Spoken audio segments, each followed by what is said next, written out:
And during the electoral campaign in Peru, the agriculture sector has been promoted as a source of employment by both presidential candidates. The difference is that right-wing Keiko Fujimori proposes to boost agro-industry for export, while leftist Pedro Castillo promises a second agrarian reform. 1/3 of the Peruvian population makes a living from agricultural activities. Our correspondent Verónica Insausti brings us more details. In Peru, out of a population of 33 million people, more than 9 million made their living from family farming. And since the pandemic began, 700,000 people have moved from the cities back to their hometowns in order to survive. While this sector is one of the country's major employment sources, it is also one of the most neglected by the state.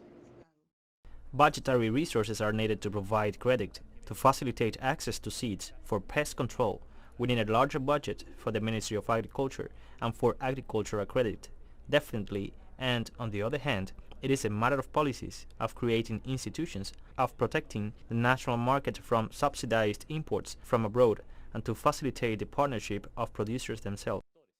When the agrarian reform took place in 1970, farming communities were given land to cultivate, but without technological training or infrastructure support.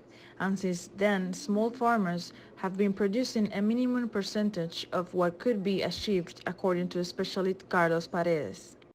This is used for 3 months of the year when it rains. With technified irrigation, the benefits multiply to 12 months of the year. Then the families, with this new knowledge of the technologies in place, become the driving force of their own development and the development of the community, the district, the province, and rural Peru.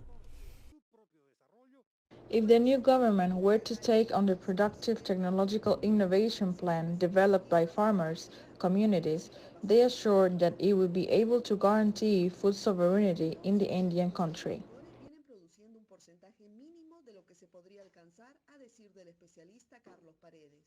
1.8 billion soles a year, which end up here in Gloria, Alicorp, and fish canning companies. So there is an interest that poverty continues in order for big businesses to function, and the state is at the service of that, and that is why they do not commit to this. We, in the Farmers Confederation of Peru, have proposed a social investment fund for productive technological innovation of 1 billion soles, with which we would allow 143,000 families to implement these technologies plus water and sanitation.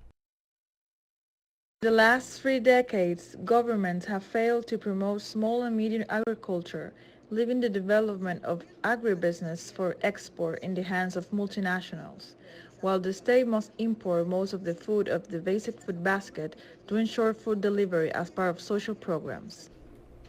Verónica Insausti, teleSUR, Perú.